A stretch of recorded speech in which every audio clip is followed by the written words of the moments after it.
நாம ஜெயிக்கிறப்ப யாரு கூட நிக்கிறாங்கங்கறத விட நாம தோக்குறப்ப யாரெல்லாம் கூட வராங்கங்கிறது தான் முக்கியம்.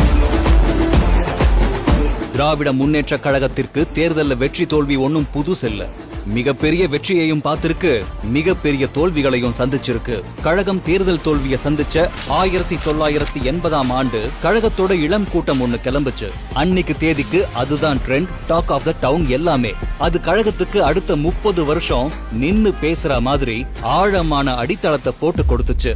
அதுக்கு பேரு மிசா பேட்ச். அத லீட் செஞ்சவர் பேரு தளபதி மு.க. ஸ்டாலின் அவர்கள்.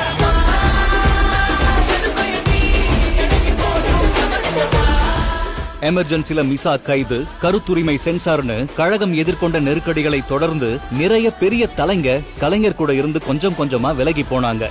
ஆனா கழகத்தை உயிரா நேசிச்ச தொண்டர்கள் இங்கதான் இருந்தாங்க. கலைஞர் தான் எங்க உயிர்னு உறுதியா நின்னாங்க. கழகம் தேர்தல்ல தோல்விய சந்திச்சது. தோல்வி அடைஞ்ச உடனே ஓடி ஒளியாம நாங்க இருக்கோன்னு புதுசா கிளம்பி வந்தாங்க கொள்கை பிடிப்பு கொண்ட ஒரு இளம் தலைமுறை. தமிழ்நாடு முழுக்க இருந்த இந்த இளைஞர்கள் ஒருங்கிணைக்க உருவாக்கப்பட்டதுதான் இன்னைக்கு ஆலமரமா வளர்ந்து நிக்கிற திமுக இளைஞர் அணி. தம்பிமார்களே, உங்களுடைய வேலை எதிர்கால தமிழகம் எழில்மயமாக தொழில்மயமாக இதற்காகவே பிரச்சார பயணத்தை தொடங்க வேண்டும் என்று கேட்டுக்கொள்கின்றேன். உங்களால் முடியும். உங்களை நான் நம்புகிறேன். அந்த பணியை கொடுக்கீர்கள் என்று உங்களை கேட்டுக்கொள்கின்றேன். 1980ஆம் ஆண்டு ஜூலை 20 அன்னைக்கு மதுரை ஜான்சி ராணி பூங்காவுல தலைவர் கலைஞர் இளைஞர் அணியை தொடங்கி வச்சாரு. அதை தொடர்ந்து இன்றைய நம்ம கழக தலைவர் இளைஞரணி செயலாளராகவும் நியமிக்கப்பட்டாரு. இந்திய ஒன்றியத்திலேயே ஒரு அரசியல் கட்சிக்கு அப்படி ஒரு இளைஞர் அணி அது வரைக்கும் இல்லங்கிற அளவுக்கு இளைஞர் அணியுடைய வளர்ச்சி இருந்துச்சு. போராட்டம்னா முதல் ஆளா களத்துல இறங்குற கட்ஸும், நலத்திட்டம்னா ஓடி போய் உதவுற குணமும் இந்த இளைஞர் பட்டாளத்துக்கு இருந்துச்சு. நான் வளர்ந்தது இளைஞரணி, நான் வளர்த்தது இளைஞரணி, என்னை வளர்த்தது இளைஞரணி.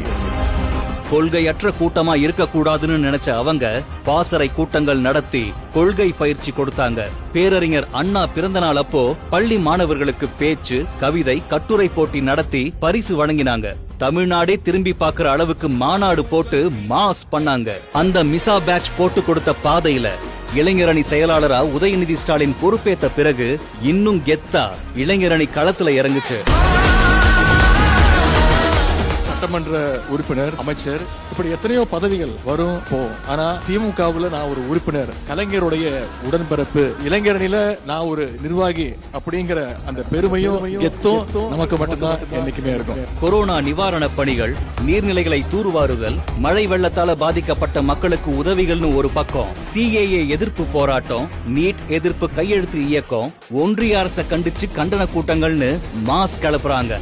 திராவிட மாடல் பயிற்சி பாசறை, முரசொலி பாசறை பக்கம், முத்தமிழறிஞர் பதிப்பகம், இளம் பேச்சாளர்கள், அறிவு திருவிழா, முற்போக்கு புத்தக காட்சி, 2வது மாநில மாநாடு, கிளை, வார்டு, பாகம் வரை 5 லட்சம் நிர்வாகிகள் நியமிச்சதுன்னு திமுக இளைஞரணி வேற லெவல்ல செயல்பட்டுகிட்டு இருக்கு. இன்னைக்கு களமும் வேற, காலமும் வேற. இளைஞரணி தொடங்கப்பட்ட இந்த நாள்ல நம்ம அணியோட அடுத்த இன்னிங்ஸ ஆரம்பிக்கலாங்களா?